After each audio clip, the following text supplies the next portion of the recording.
स्पर्श न्यूज़ और मैं हूं आपके साथ अंजलि। इस वक्त हम बच्चों के बीच मौजूद है जो कि बीपीएससी परीक्षा को लेकर लगातार आंदोलन कर रहे थे। आइए उनसे बात करते हैं कि अंदर आखिर क्या बात हुई, क्या लोगों ने कहा है। रिस्पॉन्स है, हमने सारी बातें रख दी हैं, जो बातें हुई थी हमारी बातें रख दी हैं। री एग्जाम का हमारा मेन मुद्दा था, उसको हमने रखा है और जो ये पॉजिटिव रिस्पॉन्स है उन्हें बड़ा संज्ञान ली जा रही है। जो मुद्दे हमारे जो आरोप है मतलब उसकी जाँच होगी, उसके बाद निर्णय आ जाएगा। की बात पे उन लोगों का कैसा रिएक्शन था? री एग्जाम बोला कि हम पूरे तथ्य की जांच करेंगे, उसके बाद निर्णय लेंगे। उनके भाई कितने दिनों में तथ्यों की जांच? 4 तारीख को एग्जाम का डेट दे दिया गया। उसको भी हमने बोला कि सर संज्ञान लीजिए और जल्दी से जल्दी अगर निर्णय हो सके या उसको स्थगित करें या फिर निर्णय लें। स्थगित को लेकर क्या बोला गया? पहले वो जांच है तब तो करेंगे भाई। अभी गजब क्वेश्चन।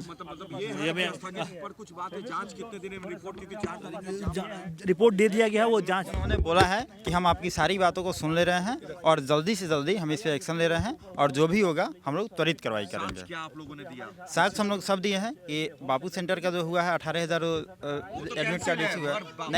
नहीं 18,000 वो कैंसिल है। वो एक सेंटर नहीं है, वो बल्कि 20,000 जो रिजल्ट होगा वो 35 सेंटर के बराबर है। हाँ बिल्कुल। हमने बोला कि रिजल्ट का 90% परीक्षा का एडमिट कार्ड जारी हुआ है बापू सेंटर में, तो ये कहीं से 2 इक्वल पेपर को 2 अनइक्वल पेपर को आप इक्वल कैसे बना सकते हैं? ये फंडामेंटल राइट का उल्लंघन होगा। बिहार को लेकर जो आप लोग आरोप लगाए, पूरा हमारा निखिल तिवारी हमारा पहला मांग था कि री एग्जाम होना चाहिए। कितने लोग आपके साथ गए हुए? जी कितने लोगों के साथ गए हुए? हाँ, हम लोग करीब 10 लोग थे और हम लोग बहुत अच्छे सकारात्मक बातचीत हुई और उन्होंने हमारी बात को बहुत पेशेंस से, बहुत प्यार से समझा और उन्होंने कहा कि आपकी बातें हम समझ रहे हैं और पहले से भी हम लोग, वो तो बड़े हैं तो इन्फॉर्मेशन तो सारी आती रहती है, तो हम लोग चीज़ों को समझ रहे हैं। तो अब जल्द ही इसका फैसला लेते हैं। संतुष्ट है जो आश्वासन मिला उससे? तो अभी तो बातचीत हुई है, अब फैसला अब उनके हाथ में है। अब वो जो फैसला लेते हैं तो हम लोग आगे उसके अनुसार तय करेंगे कि क्या करना है। कुछ टाइम फ्रेम में हाँ, हम लोग अभी आंदोलन में बैठे रहेंगे। हम लोग अभी जब तक कि फैसला नहीं आता है, हम लोग का जो सत्याग्रह है गर्दनी बाग में, वहाँ पे हम लोग बैठे रहेंगे जब तक सर की तरफ से कोई फैसला नहीं। फैसला का इंतजार कर रहे हैं आप लोग? मेरा नाम सत्यम नालंदा से। 4 तारीख को री एग्जाम का डेट ये दे दिया गया है। जी। कब तक आप लोग इंतजार करेंगे? जब तक कि यहाँ से कोई फैसला हाँ या ना का कोई भी फैसला आता है तब तक हम लोग। कब तक रिएक्शन देने का उन लोगों ने कहा? नहीं, ऐसा देखिए, ब्यूरोक्रेट से ऐसे जवाब नहीं आता है, टाइम फ्रेम नहीं आता, लेकिन हम लोग उम्मीद करते हैं कि शायद मिनिमम मैक्सिमम उम्मीद करते हैं कि शाम तक आ जाए। हाँ, क्योंकि इनके पास तब तक क्या अपनी चीजों को लेके, अपने आंदोलन को लेकर डटे रहेंगे जब तक कि फैसला ना आ जाए तब तक। बिल्कुल। और हमारा जो पहला मुद्दा था कि पुनर्एग्जाम हो सारे सेंटर का, चूँकि 18,000 बहुत बड़ा है, जो कि 90% जो है वैकेंसी का है, तो पुनर्एग्जाम होना चाहिए। दूसरी बात क्या है, हमारा जो मांग था कि जिन बच्चों पे FIR हुआ है उन बच्चों का जो है FIR वापस ले, चूँकि बच्चे कोई उपद्रवी नहीं है। धरना पे हम लोग भी थे वहाँ पे जी। ये मेरा शेखपुरा जिला हुआ जी।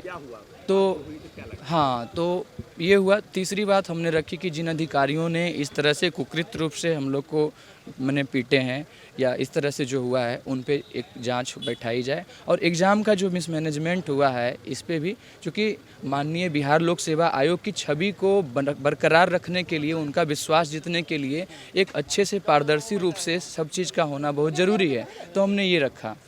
बस क्या बोले वो? सर बोले कि क्या और भी कोई सेंटर पे हुआ है, तो हमने अदर सेंटर में जो बच्चों के अनुभव के आधार पे और जो देखे उसके आधार पे। आप लोगों की बात पे उनको कैसा रिस्पांस था?